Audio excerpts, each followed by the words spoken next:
I know that some in our audience know the finer points of hockey. The Chris Johnston Show. We are your friends. The biggest stories, bringing you inside the game. What did you hear? The Chris Johnston Show. Powered by Sports Interaction. Wanna bet? What is going on? Here's Chris with your host, Julia McKenzie. Part of the game. Surprise. We're in person. This doesn't happen all the time. We got the fist bump in too. This is amazing, by the way. We got a lot to talk about in terms of topics, but we need to acknowledge the fact that this SDPN studio is amazing. Yeah, the guys did an awesome job with it. This is my third time here now in 5 weeks, give or take, and I have just gouged on the candy too. I mean, that's the other thing. I don't have candy at home intentionally to save me from me. But in addition to the beautiful studio you see and all the great things it allows everyone to do, there is just candy everywhere you look in this place. That's why you were shaking so much before. Oh, man, my blood sugar, I'm not kidding, it's just like skyrocketing. I was here yesterday, 2 days in a row. They won't let you leave. Well, I mean, I don't want to leave. It's actually that's pretty good. cool. But yeah, what a place and so much candy. Seriously, like Jesse gave me a tour when I just got in here, and he's showing me all the different studios. There's office space. I don't even know how much I'm allowed to say is in this building. What, you didn't sign an NDA or what? I mean, Jesse didn't make me sign an NDA, but he was like, be careful what photos you take because we want to do some reveals at some point. So I was like, all right, cool. Let me not take a photo of everything. And then producer Nick shows up. And he's giving him a tour. And I'm like, no, I was so stupefied by everything. I had to take the tour again because I just couldn't believe how incredible this space is. Yeah. Now, if you lived in Toronto, we could be in person all the time. Yes. So it's a long flight, though. So it is a long flight. Long commute. It is a long commute. But hey, man, I have to think. I've been thinking about it ever since I got in here now. Got to find a way here, maybe. But yeah, seriously, I'm really excited about the fact I get to. Anytime I get to see you in person, I'm always really excited about that and getting to see Jesse and stuff. Steve, Adam, thanks for coming. No, I'm kidding. They're great. Everybody's busy, man. I know. I'm just playing around. I know you might not realize, but you've walked into the city at a time a bomb has just gone off, and everybody is still picking up the pieces around here. Yes, people are still very distraught at the fact the Toronto Maple Leafs the way that they were dismantled in the second round at the hands of the Florida Panthers. By the way, question. At the end of your podcast on the SDP, you were like, you had gotten a text that sort of invalidated everything. I was thinking, was it Leafs related? Was it something else that was mentioned in the podcast? Like, what was that last little tidbit at the end? I'm very curious. It was Coyotes future related. Ooh, then let's table that. We can get there, but it was to do with. I mean, that Coyote situation when I was here yesterday doing the SDP was still very much unfolding. I mean, not that there's no resolution now, but it's. I think the dust has settled a little more. So some of the things they said might have been dated pretty quickly. So we'll put that aside because I have a Leafs question. So we've heard from Kyle Dubas. We've heard from. Well, we haven't heard from him in 3 days. We haven't for 3 days. That's fair, but like we could at least go back on some footage. You've talked about him. You gave out that whole list of players who could be gone, who could be staying, and all that. Where does Brendan Shanahan fit in all this? That's a big question that I have. And I don't know if as many people are asking that question or if it's weird me being an outsider asking that question. But like with all of these questions about the 3 tiers we were talking about the other day, like where does he fit in all of this? And should we be worrying about his future? I don't think there's any reason to worry about his future. You know, it's my understanding is 2 years beyond this one on his contract. So he's the rare person in this organization whose future seems to be at least somewhat clear. And behind the scenes, obviously, he's right in the middle of everything with Kyle Dubas. And so where I think we're at here early Thursday afternoon is that Kyle Dubas has not indicated to the organization, if he wants to continue on as the general manager. You know, if it gets to a point where he either does or he doesn't, then Brendan Shanahan's pretty front and center because, he's Kyle's boss. And so I think behind the scenes, there's been a fair amount of dialogue actually between Dubas and Shanahan. I don't think it's sort of radio silence in public. I think that there's probably a lot more going on behind the scenes in terms of figuring out where this goes. And the other part for Brendan Shanahan is I think because it's been a couple days and you don't know, you've had to start at least going through the exercise of if Kyle isn't back, what do we do? And, I don't know that they have one person circled or anything like that, but I think that, it's 72 hours what happened Monday, as we've discussed a little bit, was a bit of a surprise to everyone, I believe. And now I think that they've had to start thinking of truly what's a plan B and plan C if at some point in time here, Kyle Dubas, phones or has a sit down and says, I just think there's a lot going on at home, and I just not sure I can give the organization, the staff, and the players the standard that that's needed here. And so you're right. There's probably questions about Brendan Shanahan because he hasn't spoken to the media, quite frankly. I mean, I think that's where a lot of it comes from. There's sort of a silence to that, right? You're in a moment like this, there's uncertainty. Like, we all can see it, we all can feel it, and you're almost looking for someone to come out and say, okay, this is the plan. This is how it's going to be. This is why it's going to be okay. And that will be Brendan Shanahan's role, but he's chosen to stay in the background until everything's resolved with Kyle Dubas. And I should mention too, Julian, like, one thing that I've come to understand is it doesn't sound like there's a pure deadline on Dubas. I think this is a sensitive time and topic. I mean, the man kind of bared his soul a little bit. I mean, obviously, I think we can all respect, he's dealing with what he's called a family issue or some challenges at home. So it's not like anyone wants to be out here saying like, okay, we need to know by this time at this day, yes or no. But everybody involved in those discussions does understand, like, ooh, the draft is coming up.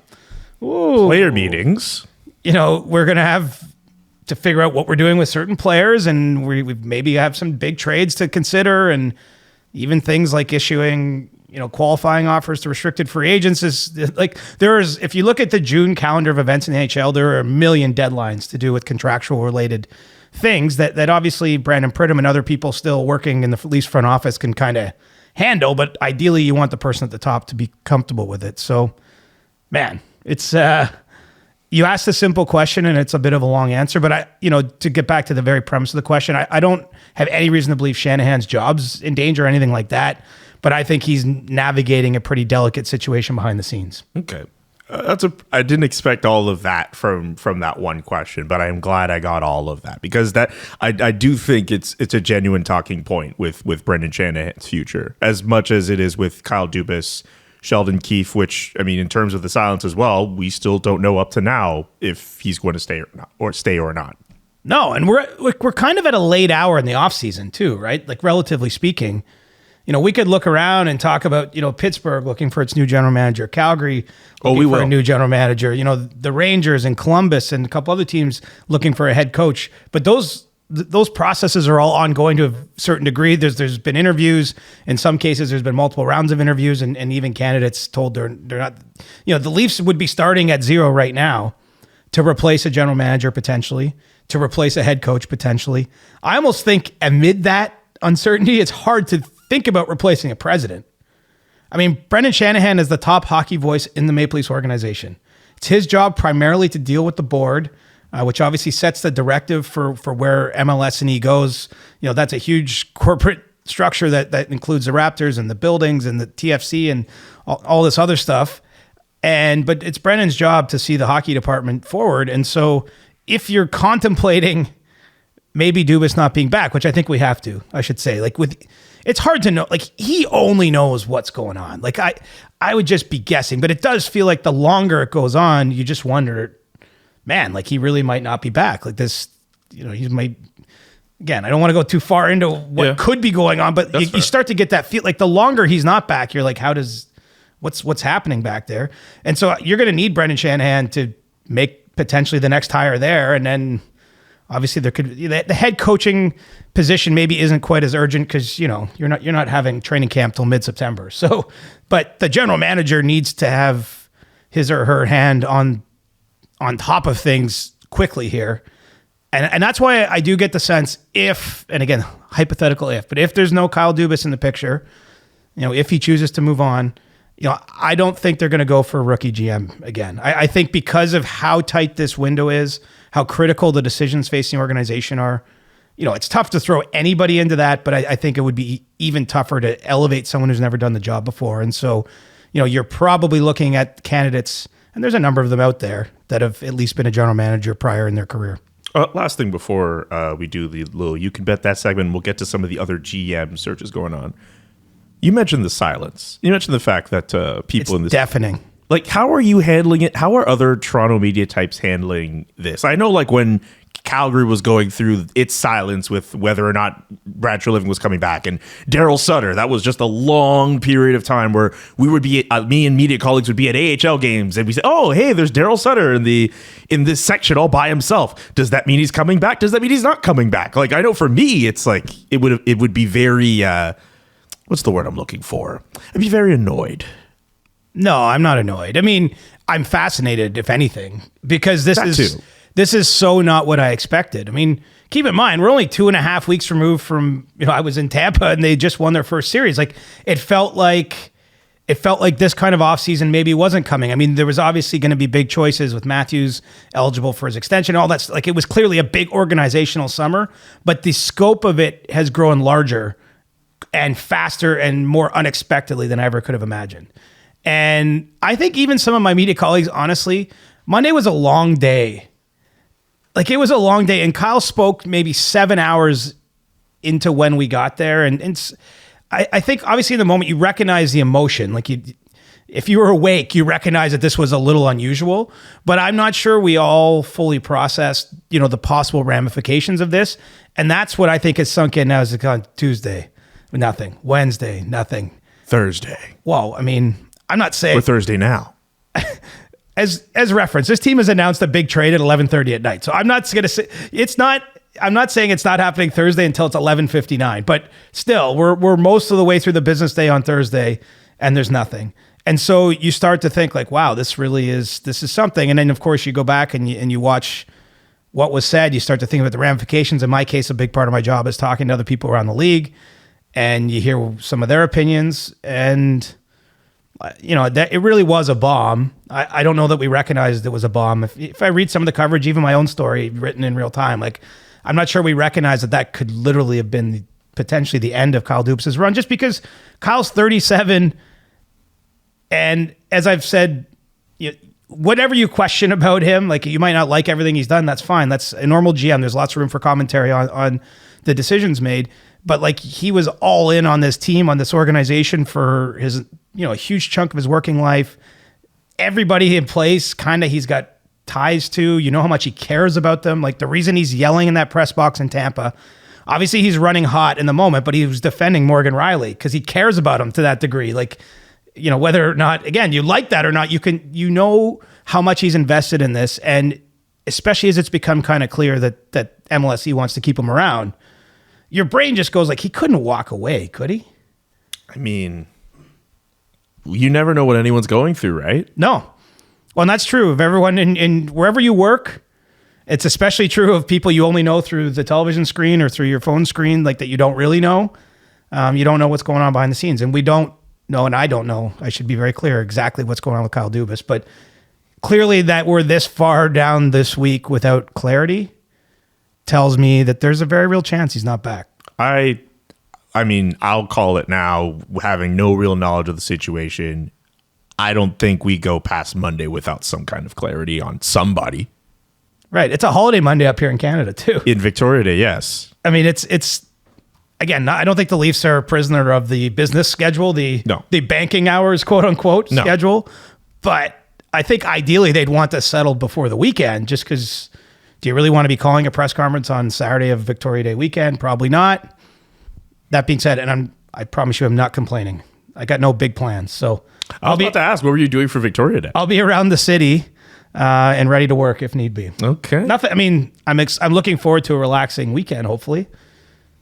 But nothing, no big plans. I'm not going up to a cottage. I'm not going away anywhere. So I'll be here and ready. I'll be back in Calgary come Saturday. And if what I think could go down does go down, I'm going to prepare myself just in case on the Saturday. All right. You mean like emergency pod or something? I don't know if, I would what were you thinking? I get it's not the Leafs, but I think the Flames GM search is very interesting. Sure. But do you think it's going to be solved on Saturday? I don't think it's going to be solved on Saturday. I think, if we're following the tea leaves by our boy Pierre LeBrun, they seem to be getting late into the situation. Right, but I think they had interviews this week still. So, I don't know that we're at the 11th hour. I don't know. in Calgary. But I mean, depends how you define that. we could talk about that a little bit more after we do You Can Bet That. I would love to know what's inside your head about that search. All right. Let's do that. You Can Bet That with David Bastel. Brought to you by Sports Interaction. Get in the action and make a play. 19 plus. Please play responsibly. You Can Bet That. Remember to hit up sportsinteraction.com/SDPN for all of your gaming needs. Right now, you can bet on who the top Canadian NHL playoff goal scorer will be. Sam Reinhart, Chandler Stevenson, both of them at plus 175. Brandon Montour, if you want to bet on him, at plus 205 as well. Mark Stone at 185. Jonathan Marchessault at 199. Tyler Seguin at 205. Carter Verhaeghe, who has been really good with the game-winning goals, at plus 190. Top Canadian NHL playoff goal scorer. Well, if you do this, you have to be picking the team that the person plays on to get to the Cup final. Oh, yeah, of course. You don't have to pick the winner, though. Like, that's the interesting thing, because you just want the person to play the maximum remaining games possible. I got a feeling the Cats are going to the Cup final. Ooh, we got an early Cup prediction from I know. I'm not sure if I was supposed to reveal at this point of the show. we'll revisit later on. It doesn't really matter. It's okay. We'll get more in-depth predictions as we go on. But I like you being saucy off the bat. And I'm kind of inclined to go Montour. Ooh, big man. He plays a lot of minutes, man. He does play a lot of minutes. And he plays power play minutes.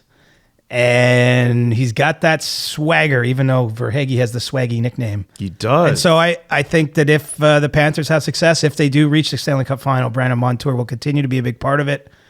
So I would take I don't know if that's a flyer, but usually you'd probably be inclined to pick a forward in this spot. But I think Montour is a very unique player, the way he plays for Florida, jumps in the rush a lot. And, might be worth a look. It might be worth a look. He does need to pick up his game, though, because he has not gotten a point in his last 4 games. Geez, do. Did he have 6 goals in the first series or something? Like, yeah, like he got at least 1 goal in the Leaf series at the beginning, but I think he was just held off the score sheet after that. But in the first round, he was scoring like a first-line center. Absolutely. He was lighting it up. Yeah, plus he sent that game to overtime in Game 7 against Boston, extended their season. Playoff hero Brandon Montour. He's been playing really well this year. The hard thing with all these teams, none of them are built around one sort of scoring option. Yeah. Which is a good thing, I think. Obviously, you might have players you identify as the best, but I think that what makes the pick here a little tricky is there's not like one player like, well, if that team plays right through the Cup final, he's definitely leading them in scoring. It's like you need a balanced lineup. You do need a balanced lineup to get you through to the end of the postseason. Don't forget to check out sportsinteraction.com/SDPN for all the best odds before game, in game, and the best props. Again, sportsinteraction.com/SDPN. So the Calgary Flames, according to Pierre LeBrun in one of his latest columns at The Athletic, saying they're getting very late in their GM search. That might not necessarily mean they're going to come up with the GM candidate, tomorrow, but they've talked to a bunch of people. There's some names that have been thrown out there. The internal candidates are there too. We haven't really talked about this topic that much. What's your read on that situation? Well, look, they're in the same situation that we're sort of talking about with Toronto, and that all the same deadlines that are facing the Maple Leafs front office are facing the Flames. And, whoever comes into this job has some reasonably big decisions to make, because that was clearly not the season anyone from ownership on down right into the dressing room had envisioned for Calgary last year. And so, yeah, I do think that the next week or so would be a reasonable timeline. I think that they're at least 2 to 3 interviews in with some candidates. So, that shows that they're narrowing to some degree. There isn't a lot of specifics I've heard out there. I mean, we know that they've talked to Stan Bowman, for example. Craig Conroy, right from the beginning, was identified as the assistant general manager, someone who's been around the organization so much, as you know, Julian, as someone who could get that job. And I still think he can. What's interesting about when you get to do this is you get a chance to talk. Like, it's not just who you interview, because those are all, 1A candidates to get the job. It's a chance to have outside people with experience in the industry to come in and give you their opinions on your organization, give you opinions maybe on some of your players and what they would do. And so I think if done properly, it's smart to talk to a lot of people. And that seems to be what Calgary's approach has been through this. because you get a chance to maybe steal some ideas in addition to identifying hopefully the best candidate to run your organization forward. Which when you say that completely explains why Brad Treliving wouldn't be thrown out there for interviews, as he's still contractually obligated with the Flames until June 30th. Yeah, I mean that's an unusual situation. That sort of thing happens from time to time, but I would say it's not industry practice. I mean, he is under contract. And look, I have contracts at certain jobs and they do say what you can and can't do. Like this, there's nothing nefarious about that. It's just the fact that they're enforcing his contract to the letter of the law. Essentially it would seem to be taking him out of the mix for these jobs, because if he can't talk to another team till July 1st, how many times do we see a GM replaced after July 1st? Like in the same calendar year. It's so rare, it basically never happens. I mean, the times that new GMs are hired are between sort of like March and June-ish. Yeah, you get enough time to familiarize yourself with the organization, get involved in all those meetings, go through a draft. Like getting hired after a draft would be very weird. Yeah, and the truth is a lot of GMs get hired around now, and even the first draft is weird because you're jumping in 6 weeks out. I mean, you're not going to come in and be like, no, we got to rearrange all the pieces on this board. I mean, you have a scouting staff and a process that's been in place. I think a lot of GMs almost just sort of, oversee from that point. And similarly, you don't necessarily come in and start trading everyone right away. No. I think the standard is that you want a year of observing the organization from the inside before you're making big decisions, which is what's kind of interesting in Calgary, right? Because those decisions maybe need to be made in some cases a little sooner. And yeah, so it'll be interesting to see if they don't go with Craig Conroy, how that goes, I think. Just because he is so well respected and so loved and has meant a lot to the organization, has, grown his game since playing the game, done a lot of different things, and is sort of seen as the top internal candidate, what that means if they don't, I guess. I've found the whole thing in Calgary weird, right? Tell me. Well, you let your GM walk away. Yes. You take someone in Don Maloney who worked under that GM, promote him to a president's role, and then allow him to fire the coach that the GM didn't want to work with. I find that really confusing too. It's like, and like I tried to ask the question, like, was there any point in the season where you thought about, or at least where Brad Treliving had thought about firing Daryl? And Don was like, no, that never came up. So like, why would you go through this whole, as you said, kind of ass backwards process like that way? Like, it does seem very weird. And I can understand why people from the outside would look at that and be like, well, why did you do it that way? It does seem weird. It doesn't mean you won't end up in a good place. Right. And the one thing I would say is that Brad Treliving, as long as he's in Calgary, like maybe it's not the worst thing for him for a fresh start and for the organization either. Mm-hmm. So maybe if you had done this differently and Daryl Sutter was fired right at the end of the season, and then maybe Brad Treliving was thinking, okay, I'll sign an extension. Like that sometimes you still end up where you should be. But I just think for how big these organizations are, how much money, like sometimes they're not operated in the most sophisticated manner.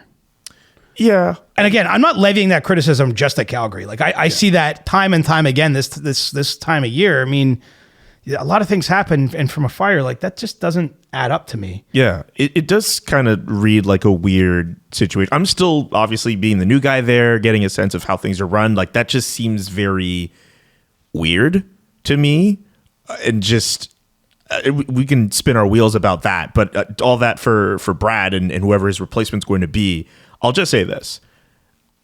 A couple of weeks ago, Don Maloney had an interview with a good buddy of mine, Pat Steinberg at Sportsnet 960. And he was asked about, GM candidates and all that. And he could only say so much. And he had mentioned that he would like to see a progressive thinker, someone who's on the cusp of getting their first opportunity. And that's why a guy like Craig Conroy would make sense. He's been in the organization. He's played all those years with the organization. He worked as assistant to Jay Feaster, then gets bumped up to AGM. He's a decision maker. He's not just some pretty face that's there. Again, he's got personable skills, but like he has a hand on signing a bunch of guys who have been in that organization for years. He's very familiar with so many things that go on in the organization.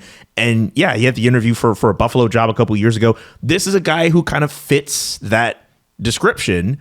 While also, and I keep harping on this press release that they put out after Tree decide to part ways, where they were saying, you know what, we look forward to build on Brad's work. Like, I don't know. I look at well, they're not blowing it up. No, like whoever gets this job, I mean, look at the contracts that are there. There's no way you could blow it up right away. You have to get someone who has to build upon that work.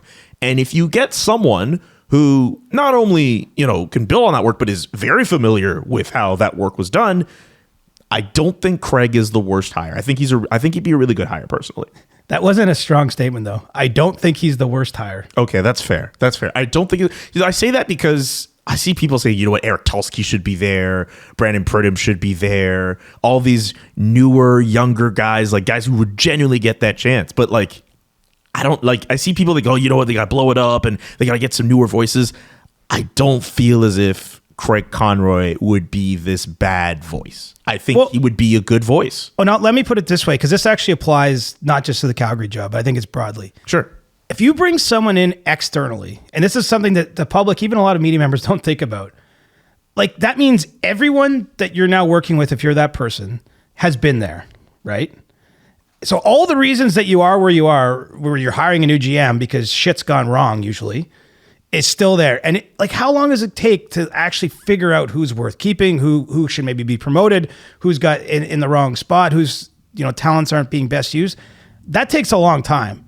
And so the benefit to someone like Craig Conroy is that I'm sure he has all those opinions formed, right? Yeah. He hasn't been the main person with his hand, but he's got opinions on, people lower down on the depth chart than you would know because you cover the team, but certainly the people I wouldn't even know who they are. But those people are all part of a successful organization. And so I think if you're Calgary and you want to build on Brad's work, it's harder in a weird way to bring someone in externally, because I just think the process of doing that, it's not just making decisions about who's a second line center. I mean, that's a decision and it's a big decision, but it all those things have to happen. And it will be similar to the Leafs if Dubas leaves. It's like, do you elevate Brandon Pridham, or as I said in the first block, you probably bring someone externally, and well, then all bets are off. Yeah. What becomes then of Jason Spezza, for example, in the Toronto, because he was the assistant to Kyle Dubas, only 1 year in. I mean, there's sort of like a trickle down effect from these decisions that is massive for organizations, and so that's also what Calgary's doing. Like, they're looking at their best candidates, but I think they also have to calculate what might happen if we hire column A, column B, column C. Because one other thing that has to be discussed too, there seems to be a bit of confusion about Craig Conroy's future. I think Elliot was trying to speculate if he had been signed to a contract extension. That didn't seem pretty clear. We tried to ask that at one of the pressers over the last month or so, and John Bean, the CSEC president, was saying they're all under contract, but he didn't say like, oh, they were renewed or for anything like that. Like, his contract runs through June 30th. Like, if Craig Conroy doesn't get that job, like, there's a possibility he leaves. And the same goes for another candidate we have not mentioned at all to this point, Brad Pascal, who has been very underrated in this entire search with his experience with Hockey Canada, but also his work on the Calgary Wranglers and what they've been able to do over the last 2 years. Like, he has a legit chance at this job, but like, up to now, we don't know about their futures. There's a possibility if you bring someone in from the outside, maybe those guys leave. I mean, that's just what it is. It's harsh business, right? I think you're betting, does either of them want to leave Calgary? I don't know the answer, but like, are they willing to go move somewhere else to try it somewhere else? But also, if you get passed over by your bosses for a job you want, I mean, it's clear what they think of you. It doesn't mean they hate you. It just means that they think someone's better qualified or better or more ready or whatever. It's hard. Every team has 2 or 3 assistant GMs. There's only one, right? You just do the math. It's like a pyramid. Yeah. It's hard to get to the top job. And I guess nowadays the president of hockey ops is probably the true top job. But yeah, I'd be curious to see how it shakes down. It sounds like it's close, though. It does sound like it's getting close. That's what it seems like. Anything else with that before I move on to the Rangers? No, sir. Okay. So the New York Rangers head coaching search. We know Gerard Gallant is no longer coaching the team. What have you heard on that front in terms of prospective candidates for that job? Well, I think everyone's sort of trying to go through Chris Drury's Hockey DB page and figure out who he's been connected to in the past. And hockey being hockey is like, you could find all kinds of potential links there. I think the one that is of some interest is Patrick Waugh, his former teammate, and, someone who's currently wrapping up the latest iteration of his junior career at the Quebec Ramparts, who are on the verge perhaps of going to the Memorial Cup as we're recording this. But Patrick Waugh has indicated he's done after the season in Quebec. He's, hired Gil Scott, a respected coaching agent, and is out canvassing on his behalf. And the Rangers have at least expressed interest there. Now, it's too soon to say, are they going to hire him? He's coaching games like tonight. Yeah. You know what I mean? Like, it's not like, but there's at least kind of go back to what I was saying about all the candidates for a GM job. There's teams that are looking at him. And, what's interesting is I think the Rangers might have wanted to look at Joel Quenneville, but it just seems like the league, that was a non-starter for the league. And so now they've had to pivot elsewhere. And it's a highly desirable job. Like, that team, first of all, maybe a bit of a disappointment this year. Maybe just didn't ever quite get up to their expected level, and then obviously losing in round one. But that's lots of good players. Obviously, New York speaks for itself. Original 6 team. I think that's the kind of job someone like Mike Babcock would love to. It's not a certainty Mike Babcock will coach the NHL again, but I feel like that's the sort of place, if they went there, that would get his attention. Do you remember when we did that episode in Adam's basement and there was a story about Mike Babcock that was released? I think it was David Singh from Sportsnet wrote about him, kind of followed him. And one of the things we discussed from that story was how it didn't seem as if Mike Babcock was like contrite or felt any kind of remorse for any of that stuff that was kind of pinned on him, whether it was the list with Mitch Marner or any of his past behavior or anything like that. I mean, it's been over a year since that's happened. I haven't heard anything about stuff he might have done to atone for anything or stuff to prove he's a different man from what he's done. And I get there's other people we could talk about with this same description as well. But Mike Babcock being mentioned, we were talking about in the group chat. I was like, really? Like, I guess I'm not surprised that his name's kind of thrown out there. But at the same time, I'm like, really? We're going to go down this road? Yes, because, I mean, look, I haven't talked to Mike myself in a long, long time. So I can't speak for what he may or may not say if he's in one of these interviews or if he gets hired, what he'll say to the microphones. Mm-hmm. But I think everything gets lumped into good and bad in today's world sometimes.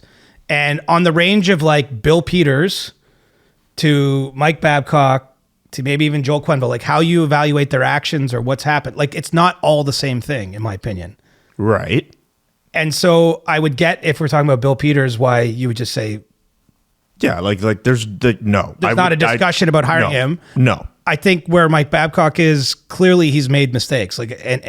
But to me, and this is just where my barometer is, sure, especially depending on how he views those today and what he wants to say about that, which I'll leave to him because I don't know. I feel like there's a world where he could coach again and you feel comfortable, but you might not like that. Like, and I'm willing to accept that. But keeping in mind the people making these decisions are more probably like me and older. I think that he'll have a chance to work again if he wants to. I just don't know. He's been out for a long time, like 3 or 4 years. Yeah. 3 years, I think. It's been a while. I always get like Patrick Waugh being mentioned in all of this. Like, he has not coached in the NHL in like more than 5 years. Like, he's been coaching. He has at least been coaching. You're right. Like, I think that is different. Like, he is in the fire. I know the QMJHL, but coaches that he's coaching against could be considered for NHL jobs, Absolutely. right? It happens all the time. Absolutely. So, like, I think he's in the mix. Like, I think Mike Babcock, as I would do in his shoes, has been traveling around and spending time with his family and enjoying the riches that his career has brought him.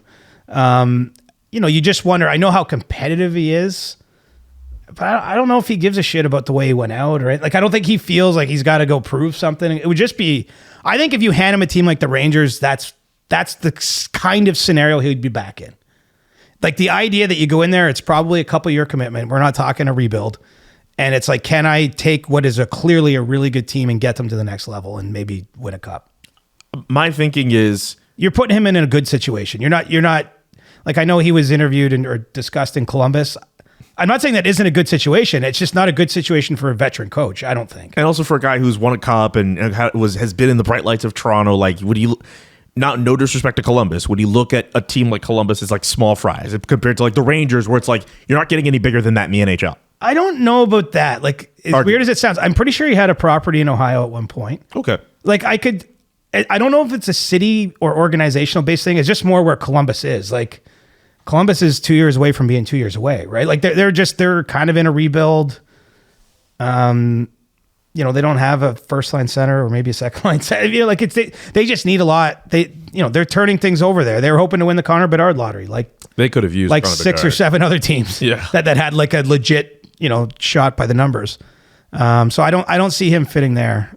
The Rangers, it's to go back to the question though, like if they hire someone younger, which I think they're considering some of those kind of up and comers, or if they go with a more established hand like that's an interesting call for Chris Drury. Cause you know, Gerard Gallant was as experienced as they come and has had lots of success with, you know, with a few different teams.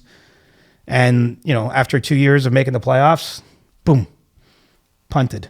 Mutual parting of the ways. Yeah. I mean, it really wasn't working for either side. No. Here's my one point about Mike Babcock, because he has essentially established himself as a hard ass. I don't think I'm wrong in saying that. No. And I get this happening in a different organization, but we are how many weeks off from the Calgary Flames deciding that they did not want a hard ass who they had given a 2-year extension to. Daryl Sutter's next level, though. Yes, that's fair. That's probably like in fair. in the old days. That's in like true. 2004, Daryl Sutter was called a hard ass, and Mike Babcock was probably a progressive. Like on a scale at that point in time. But to the point I want to get to, and I guess that's fair if we want to debate how these two vary on that scale. But because we're in that time now where I don't think certain players necessarily want that, I think it's a bit more split.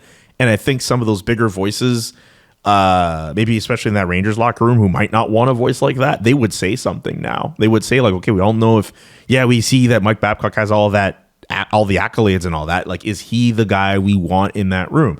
I would wonder if I think there would be some pushback. Chris Drury said, much like we heard in Calgary, that part of the reason they fired Gerard Gallant was the end of season interviews with the players. Yep. Like the players spoke up, maybe not unanimously or whatever it was, but there was enough there that they were like, you know what, we can't go forward with this. Which you're right, that's a new idea altogether. Yeah. New being even if 10 years ago that happened, they'd be like, we got to get rid of these players. What's wrong with these players complaining about the coach? Just play hockey and shut up. Snowflakes. Yeah, I don't know, man. We're in a new era now, and I'm all about player empowerment. And look, I'm not trying to advocate for people getting fired, but I do think that if a player with a platform, a player with, you know, a significant stick in the locker room is able to say something and players step up with them too, that's empowering and that's good. It's a tricky line though. A coach's job is to push you beyond what you think is possible. Yes. And obviously there's lines here that you shouldn't cross as the coach. But how you do that now, I feel like it's almost more challenging because it's not just a yelling, screaming, threatening kind of thing. Again, I'm not saying that's bad, but I think the job has evolved to where that's how do you push those buttons now? Yeah. Without crossing that line. Because the teams that win, it's when the players do more than they think they can do. You're right. And there's a line that motivation is tricky. Absolutely. And I think there are guys who can exist as hard asses today without stepping over that line. Maybe you have your habitual line steppers, but like not the ones who, you know, completely go over and go overboard. Do you know what's weird? I responded well to hard ass bosses when I was young. Really? But like even if I think back on some circumstances without getting like too specific to protect everyone's, like I could think back now and be like, oh, other people I worked with, like that style wasn't working for them. But for me, for some reason, I always sort of liked knowing where I stood. And so like if I, you know, and there's one boss in particular, but there's a couple that like if I screwed up, like there was no question about like where it was like, oh man, this is a big one. And so that worked for me, but then my colleagues at the time, I look around like that probably didn't work for them, and it's got to be the same in a dressing room. It's kind of my point is that yes, they're probably the coach's job is probably to learn not how to push everyone. Everyone has different buttons. Some need the stick, some need the call out. Like I feel like Nazem Kadri, for example, yes, benefited at times in his career for some of the tough love that the organizations gave him, and I think if you talk to him, he would like agree with that. Like the fact. Last year when he won the Stanley Cup in Colorado and you know, I chatted with Dallas Eakins, who was his first coach in the American Hockey League with the Toronto Marlies at the time. Like they're still really close. But Dallas Eakins called him out as being out of shape right out of the gate. Toronto Sun headline, Leafs first round pick, Fatso, on the front page. Jeez. But here's the thing. Nazem, the way he's built, that kind of stuff fueled him in the right way. And I don't think it inhibited his development at all. And it might have helped it when the dust settles and you see it. But there's lots of players that you gave them that, like they just go away. They just give up on you. They just say, F this. Anyway, I don't envy coaches is kind of what I'm getting at here, is I think it's when you're working with humans and you're in charge, it's not an easy thing to do. No, it is not an easy thing to do. But it is. I think it was a very interesting discussion we just had over hard ass bosses and coaches and stuff. I'm thinking about hard ass bosses I've had in my life now. I don't know if I respond that well to that. I like someone who's a little bit more. I like knowing where I stand too, but I think there are better ways to make your point about certain things without being an ass. Sure. That's where I stand on that. And I'm coming at this saying, I recognize that not everybody would like this. 100%. I almost just don't need to talk about it too much. It's just like, okay, where are we today? CJ, you effed up. And just, like, be better. Like, that works for me. Yeah, there's like, I can handle like, hey man, you effed up, but like, don't wear that on me. Don't like be like, hey, don't F up like you did the last time. I don't mind being told you effed up, but just don't get to a point where you're hanging that over my head all the time. And like, that's like my reputation. Right. Yeah. Anyway. That was not on the schedule of what we're talking about today. No, it wasn't. Here are some other things that are on the schedule. Do you want to mention anything with the Senators and the fact they're still looking for an owner, or do you want to get to the Coyotes? Senators will just go quickly. Yeah. The final bids were due on Monday, the binding bids to the league. You're down to the final few. It seems, based on what I've heard here in the last day and a half, it sounds like Michael Andlauer's bid is viewed as the most favorable. I mean, it's a tough thing. I knew it. I knew it. It's a tough thing to handicap. But I've had a few different people from different that aren't talking to each other. That's kind of the word going around. And do you know one reason it would make... first of all, it makes sense. Michael Andlauer, lots of money, has been a minority owner of the Montreal Canadiens for a long time, knows everybody in the Board of Governors room, knows Gary Bettman, Bill Daly. And you know what? You didn't hear him say a thing this whole time, did you? No. He didn't do one interview. He walked by us at the one Board of Governors meeting. He sort of like walked by us and like gave a cheeky smile, like kind of like, I can't say anything. So I don't know. We'll see how that plays out. I think we'll know relatively soon, but nothing imminent there. They still have to work through those bids. I'm not happy because I knew in my head all this, like we were looking at if Ryan Reynolds was interested. We were looking at if The Weeknd was interested. We were looking at if Snoop Dogg, there was a whole thing going on with Snoop Dogg. Hey, like I don't know what NHLer said this the other day on a podcast. Like, does Snoop Dogg know what Ottawa is and all that? We have all these different celebrities who are taking an interest in the Ottawa Senators and have an opportunity to make them a cool franchise, which I don't think they've ever been in their history. But we're going to go with Michael Andlauer, who, minority owner of the Montreal Canadiens, but, typical white guy with money who's got money, who's going to own this team, and we're just going to go back to where we started. There was an opportunity right there. Wait a minute. There. Stop. My information isn't necessarily correct. Like, I'm not even sure the decision's been made. Dude, It's just what I'm hearing is that his bid is, but like, let's not go too far because Snoop Dogg might still end up owning the team and then we both look like idiots. So, and I'll say this too with Ryan Reynolds. I think the door could still be open to him to join the winning bid. I just don't know if he's going to do that. Like what he had said previously is he was in with the Remington Group and that was he was putting his hat there. And I think the NHL all along wanted him to just wait around to see how the bid process went out. But there's still a world, even if it's as small as it might be, there's still a world where Ryan Reynolds could be involved here. Are you saying that I overreacted just now? Well, I just don't... You can say that I did. That's fair. If that's fair, if I did. I just think of the old takes exposed, and I'm like, they could be announcing this in like 6 days, and someone might play that clip, and you're railing against Andlauer, and instead we got like Snoop Dogg up on the stage, and he's like, yeah, we got the team, so... Oh no, Julian railed against a white billionaire with money. No. Well, look, man. You have a mic and I have a mic. You say what you want into your mic and I say what I want into mine. I love making CJ uncomfortable with these types of comments. Okay. What about the Arizona Coyotes? And obviously we know about the fact that the propositions that were put out voted no. They're trying to figure out some options. It looks like they're going to play at Mullet Arena, at least for next year. What about that situation? This is worrying. Yes. Because they're going to play at Mullet Arena next year, which is a small venue. And the reason they were willing to do that originally is because this idea is that the Tempe project was going to go through. So this was a bridge to the kingdom that was going to save the Coyotes in terms of where they're at in Arizona.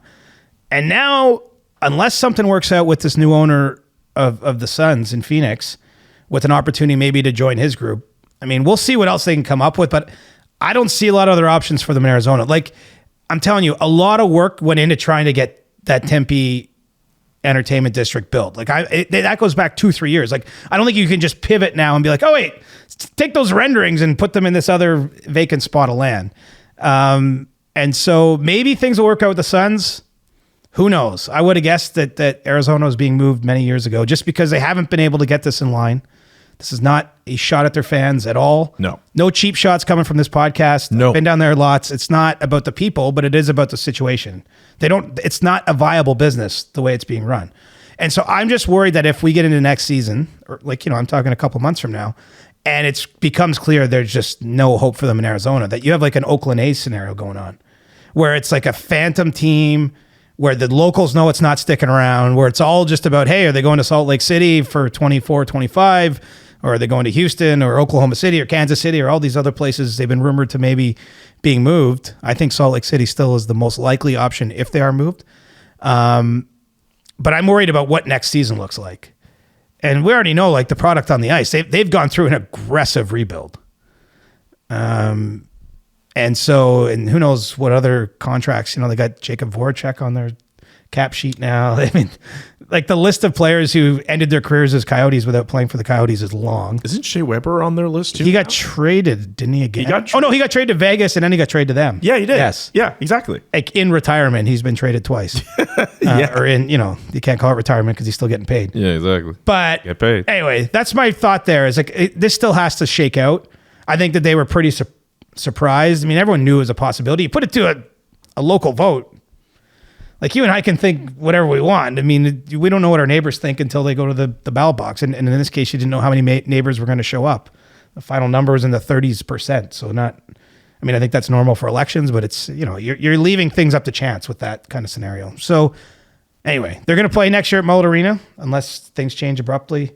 And I'm worried about what that could look like if it becomes clear the Coyotes aren't staying for the season beyond that one. So I believe it's a low voter turnout, but also the voters that did turn up were much older and just really didn't get the message that was being put out by the team and essentially the league for this project to work, essentially. Yeah. Well, I mean, look, it's a lot of money. Yeah. Taxpayer money. So I don't pay taxes in Maricopa County. So I'm going to just say I'm not criticizing anyone for however they decide to vote. Like that, you voted a certain way and you live there for the next 20 years, you're paying for that. So if you don't want that where you live, that's the way the system works in Arizona. There's these referendums on big decisions and the people chose. I'm glad you also said we're not going to do cheap shots to essentially Coyotes fans on this pod, because I don't like the idea. Maybe when you're younger and you're into, having hockey work in all these different Canadian markets, like a second Ontario team or Quebec, like I definitely feel for Quebec fans too. But like, I find when you're younger, you look at a team like Arizona, like, oh, you have no fans. But then when you get older and you see teams move around or you experience something like the Montreal Expos moving, like, you show sympathy to fans in Arizona when they're going through something like this and they have all that uncertainty. So I think if you're watching this, and you're dumping on Coyotes fans because, hey, they might lose their team and all that, like, you should refrain from that, because that is not a cool experience. It's not fun at all. And I think if the league ultimately wants to grow the game, like it took me a while to realize this, but they need something like this to work. Yeah, well, I know everyone wants to make fun of Bettman for this, and maybe we're at the point that you should, but he has at least tried to make it work. Like, I don't think there's any doubt about that. He has not opted to move that team when he's had an opportunity. I mean, the league ran it in bankruptcy for a couple of years. Yeah. And the league has loaned money back to the current owners, I believe, to fund the debt. Like, the NHL has done what it can to try to make it work, but this is what you need to work. You need a good owner, a stable owner, and you need a building that is like in the right place that fans want to go to and spend money and allow the operation to float itself. And when you don't have both of those things, you have problems. And look at the reason I don't dump on any fans. What do most people go to sports for? It's life can be hard. work can be stressful, family stuff. Like it's your escape or whatever. It's like, this is where I devote my energy, my time. It's great. This is like the 1%er club, the owners. Like it's them trying to figure this all out and trying to figure out how to bilk money. You know, I guess the point is like there's a huge disconnect between a fan base and the ownership decisions. Yeah. And yeah, I feel bad for Arizona, honestly. Like as I said, I've been there 20, 30, 40, a lot of times. And it's not the people's fault, but it also wasn't their fault. They didn't want to drive like an hour each way to Glendale on a Tuesday night in November to watch the Blues and Coyotes play or whatever. And I'm not picking on, but again. There are better things to do on a Tuesday night. Well, or like go home and sleep because work is busy and stressful and you can just watch the game on your couch. Yes. And it's cheaper that way. It's much cheaper that way. The beer's cheaper out of your fridge than when you go to the arena, and it's you're not $28. putting in the gas money to drive that hour. Yes. Like I get it. It was not an ideal situation. And honestly, I think if they leave Arizona, we're going to be talking about a relocation or an expansion in Arizona in the future. They got to get a building built in the right place. Yeah.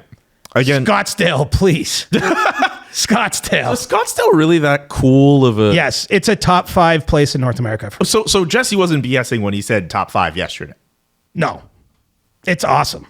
Okay. Well, it depends what you like. Everyone likes, some people like the middle of Manhattan, right? Like that's their dream. Like they just love busy city, energy, what have you. Like Scottsdale's more chilled out. Lots of nice restaurants. It's warm. You can see the deserty mountains, or I guess they're not mountain. It's nice. It's I can see why. Trust me, there's a reason why so many former NHLers that played for the Coyotes have stayed there.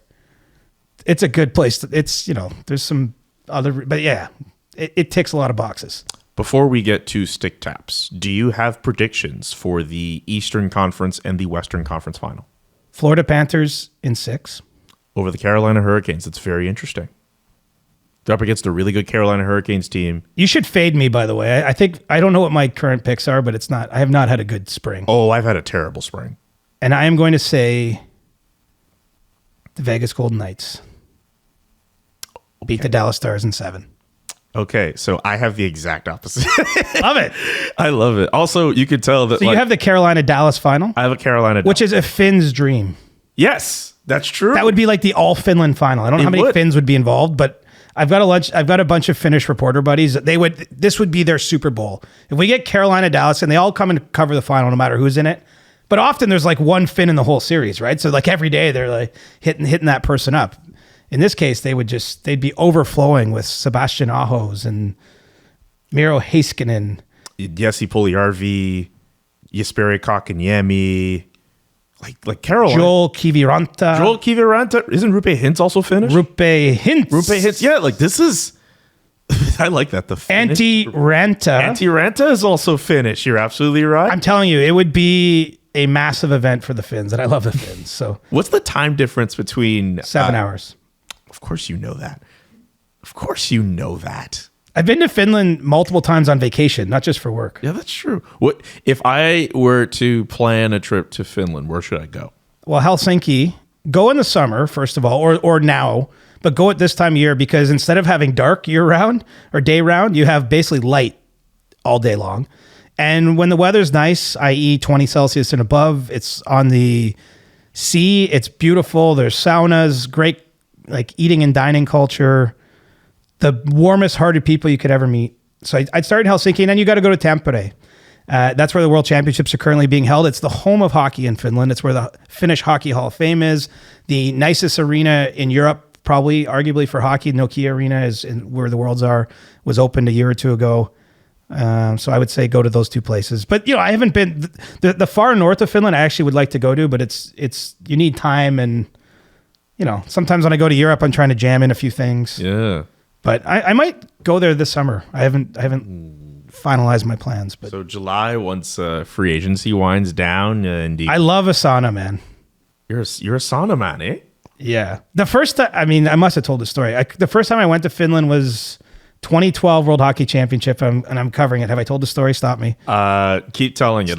Stop me. And so I'm there in Helsinki. I stayed in an Airbnb for like 3 weeks because it's a long tournament.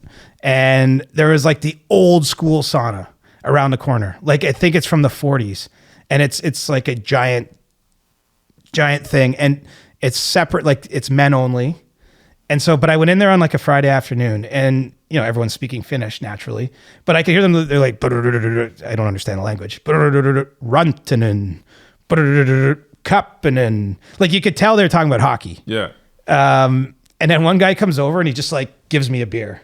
He recognized me as like an outsider and was just sort of like, that was his peace offering. And it was just so cool. It's like an old school. Anyway, it's just a really unique place. And it's the one thing I love about it. If we get down to it, there's a hockey podcast. I got hockey in my blood. It's a true hockey country. Yes. Like it might be the one place outside. It might have more interest in hockey per capita than Canada. It's a small country. I think 6 million people, give or take 5 million. But like if Finland plays in a gold medal game at the World Hockey Championships, like 4 million people watch it. Like it's like 80%. And you and I both know, like, well, hockey's widely popular here. It doesn't have that level of reach. Maybe Canada in the gold medal final once every, well, in this case, we don't know what, but once every 12 years or something, then a huge percentage of the country watches because that's a true event. But I remember like my mom watched, the 2010 gold medal game, like, and she wouldn't otherwise be watching Flames Oilers on a Saturday night. So anyway, I'm ranting and raving, but I love Finland. Never apologize for ranting. And that was a cool story. Do you know what's funny too? My buddy Antti Mäkinen, he's the voice of hockey in Finland. And I actually say that he has the loneliest job in hockey because he calls NHL games in Finland year round that start at like 1 or 2 a.m. his time. Mm-hmm. He calls them from a closet. He has no color man or color person. So he's the entire voice. He does everything by himself. He does the technical thing. He's there at 2 a.m. all year long calling games overnight. And then he gets to come live for the Stanley Cup final. Like what a payoff. Like he calls like 100 plus games a year in a closet in the middle of the night in one of the darkest countries in the world because he loves hockey so much. And then he gets to come and he's going to be at, wherever the final, let's go by me. He's going to be at FLA Live Arena calling Panthers Golden Knights, starting June 3rd. Like how cool is that? I got to say though, I would imagine your friend might prefer a Dallas Carolina final. He would. He absolutely would. He would. A few years ago, Teuvo Teravainen scored a cup final overtime goal, and he was like, "It's Teuvo time," but didn't finish. I don't know how he said that. That would have sounded pretty epic. But yeah, he would love the idea that any number of Finns could do something big because he gives like the crazy calls that everybody plays, whether you speak the language or not. That was really cool. By the way, I don't think you've told that sauna story before. No, I don't remember, but that was a really fun story. It was cool. I was like really nervous at the time. I was much younger than I am now. I traveled, but like. But just knowing everyone around me was talking about hockey and I couldn't understand. And the one guy brings me the beer. That's funny. Do you have give me a free beer and I'll remember their story for 10 years. Do you remember what kind of beer it was? No. Nah. They have a beer there called Karhu. Which it's got like a big bear on it. I can't remember what it translates to, but it's like a grizzly bear beer, which I've had a few of in my day. Man, we gotta get a beer soon. Do you have a stick tap for this week? I'm going to give it to Antti Mäkinen. Yeah. My buddy over there in Finland. He's down to his last 2 weeks of calling games from the closet in the middle of the night. And soon, Antti, my friend, I'm going to see you over here on the side of the pond, and you'll be covering the Cup final again in person. Oh, man. I'm going to... There's a lot of different things I could do with my stick tap this week. I could give it to Kevin Harlan. I don't know if you saw his call of the Miami-Boston game yesterday where he used the word frickin' on his broadcast. Jimmy Butler hit a big 3, and he's like, Jimmy frickin' Butler. He said that on air. All right. That is awesome. But also, I don't know, man. Just I'm happy to have been here. Just shout out to the fact that this is a whole space that we're able to do this, man. Shout out to the SDPN. I'll give them the stick tap because this is a really amazing space for us to do our show and the fact that we have all these rooms and stuff and all this great growth we're seeing with the network and stuff is really cool. And from Steve Dangle's childhood bedroom to this, man, this is super cool. And this just kind of amplifies the pride of being a part of such a great network. And I'm not BSing. I genuinely am happy to do the show and be around y'all and be here. Like I know I'm in Toronto for some kind of sadder personal reasons, but this has made my week. Love that. Yeah. So let's keep it rolling, bud. Let's keep it rolling and thank you. Thank you, bud. And we'll be back next week with a brand new episode of CJ Show. We'll have 2 more, hopefully. Hey, maybe there'll be an emergency pod to do. No, Producer Nick. Shut that down. Producer Nick. Shut that down. Producer Nick has a birthday, and so it's going to have to. Happy early birthday, producer Nick. It would have to take something incredible for us to pull him out. It's just not going to happen. Well, Kyle Dubas and Sheldon Keefe both gone. Do you know what I've learned? What The world keeps turning, even if you're not like on Monday. We'll still have something to talk about. Enjoy your weekend, Nick. You deserve it, bud. Hope there's many glizzies in your future, my man. Shaking his head. For CJ, I'm Julian. So long and peace. Enjoy your long holiday weekend. We'll be back at it next week. The Chris Johnston Show. Powered by Sports Interaction. Wanna bet? Inside the Game, twice a week. Follow Chris on Twitter @ReporterChris. And follow Julian McKenzie @JKMcKenzie. The Chris Johnston Show.